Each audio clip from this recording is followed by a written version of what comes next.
Well, hello again. I'm delighted to be here introducing another one of our amazing awakened authors, Debbie Yee, who has written an inspiring chapter in our next multi-author book about resilience, or named Resilience, Turning Struggle into Strength.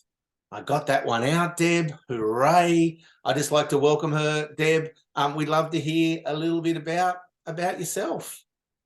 Yeah, thanks, Gavin. Hi, my name's Deb. I'm an awakened author, uh, 51 years of age. I've got two daughters and a grandson.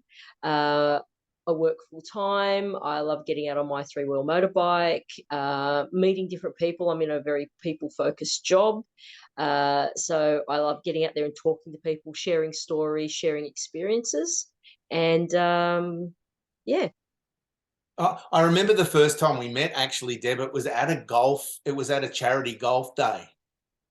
Wow, you've got a good memory. It just dropped into my mind, and I'm like, I met you, and we started to talk, and I'm like, wow, this lady's amazing. For one, here she is at a golf day that pretty much was all male orientated. Yeah. She loves golf, and then when we spoke a bit more, she loved footy and I love footy. We go for the same team, and I'm like, wow, how great is this? I was amazed then, and so since that time we became good friends. And I know that we've been to some footy games, some really good footy games a few years ago, which was awesome as well. So I'm really honoured to uh, for you to be here, but also for our friendship to have grown over that period of time. And so welcome. So in saying that, Deb, I know that we've done some work together before as well, and I was sharing with you my vision, or our vision, and the direction of the book. And my background, I've been in the healing industry for a long time, and so when I was sharing with you, I kind of want to know, what was it that resonated with you that helped you to make that decision to become a published author and share your story? Over the years, people have said to me, Deb, you should be a motivational speaker. Share the experiences that you've been through. You'd be really good at it. And when you presented this opportunity, I thought, hey, what a way to start! This is just a really good way to start. And even if it's not in front of an audience, which if that happens, but let's just But starting with a book, I think, is a really great start, and it's just that taste, just to see how it goes. Well, Yeah. that's it. It's interesting that you say that it's starting with the book, and even if it doesn't get out there or it's face to face. So here we are, ironically, doing a recorded interview just to get to know you. That's going to be going, onto a YouTube channel that will be utilizing to share you and your message and your voice, and catapult you out into the stratosphere to kind of share that story. So when you talk about opportunity, maybe we all weren't aware of the great opportunity that was coming. It was probably part of the vision, but isn't it amazing when you kind of have a vision for something, but then when it starts to manifest in reality? So definitely people will be seeing your wonderful face and hearing your story, and I'm sure, and I would agree, that they would be motivated through from what I know of you, and lots of things that you've experienced in life. So segueing on a little, Deb, so once you started writing your chapter, how was that? Was it just straight sailing? Was it difficult? Were there any challenges? Do you want to share, how your experience of that? Yeah, sure. Getting started was a bit hard for me. My brain, as that Facebook meme says, my brain's like a computer screen with 100 different tabs opened, and no one knows where the music's come from. Yeah, I'll have 101 things thinking in my head at once. So I'll tend to start with one thing and then jump to something there, and then come back to the middle, and then go back to the end and come to the front. So having the structure uh, that we had in place for the chapter really helped set that out. Once I found the starting point, it flowed a lot better, because when you're picking that starting point was the hard part, because there's things that happen that lead up to that point in your life and things that happen after.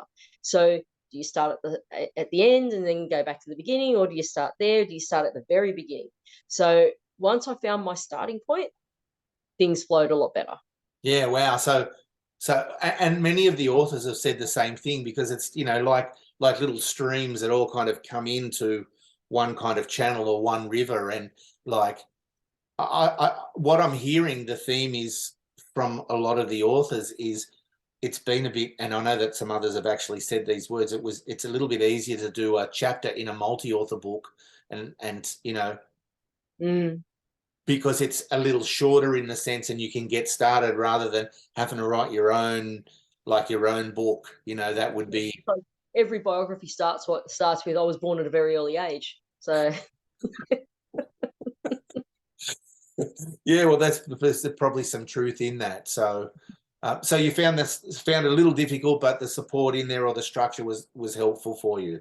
yeah, very, very. Yeah, okay, cool. So now that you've completed it, you've become, well, things started to flow for you and you finished it. When you look back now upon that experience, what do you think about yourself, and how do you feel about what you've done?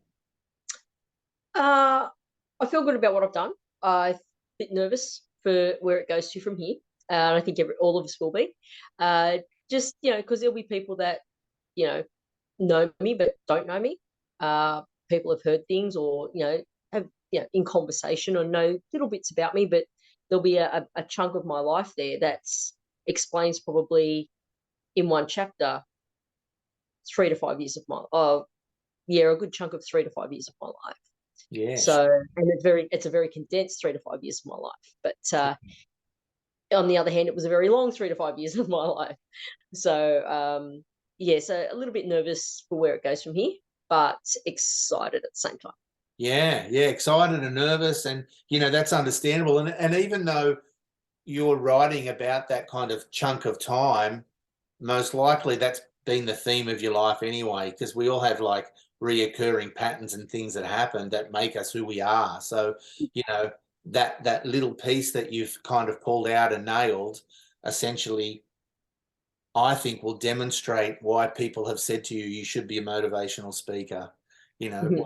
You should be talking and speaking in front of people. And the banter and the jokes that we have, and how I see your potential, and all the things that we say. So I'm not going to allude to that right here and right now. So we'll keep that one between us. But it's good to, on another level as well, to own and step into our power of our truth, because it's really who we are. And it does take a lot of courage to having the idea, oh, let's write a chapter is one thing, but to do it and then to own it and to stand in your power, that's a testament to everyone. And everyone that's done this and that's in this book is really deserving of who they are and where they are now because of that. So, and as you said, we all have a story, and we've all been through things.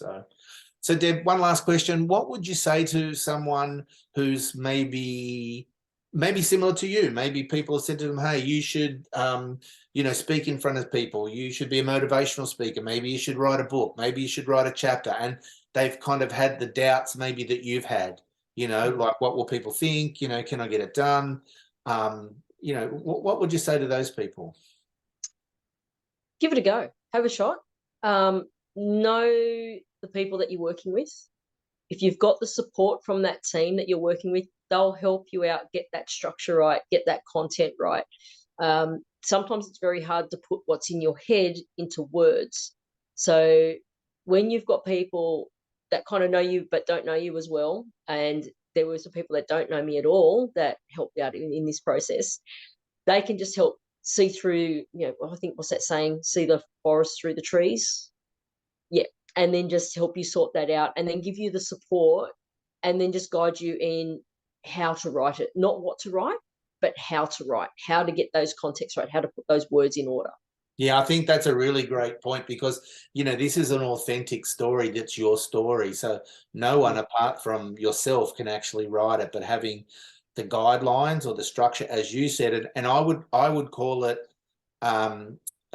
having some other eyes that can see apart from your eyes, you know. That's, and also, Pete, you have to remember is that when you live through it, it becomes, yeah, okay, yeah, that's what I do. That's who I am. That's what I've been through. But to someone else, that's really big, and it can be just that one part of your whole story could just be enough to just help someone get through that moment. And if my chapter help someone get through a week in their life, great, because someone else's chapter might help them get through the next year. Just being able to go back and read through those different stories and, you know, just say, yeah, okay, well, that might work for me. This scenario might not be the same, but the way we dealt with everything may work. And if it will help one person, then it's helped everyone. Wow, there's the motivational speaker right there. Just starting off the tour of her motivational speaking tour. Deb, it's been a pleasure. I really appreciate your time, and more so, I really appreciate you as a person and your authenticity and sharing who you are. So thanks for jumping on board for this interview, and I look forward to, as we move forward with our launching and all the exciting things that we're doing. Great. Thanks, Gavin. Thanks, Thanks Deb. for the opportunity. Yeah, absolutely pleasure. See ya.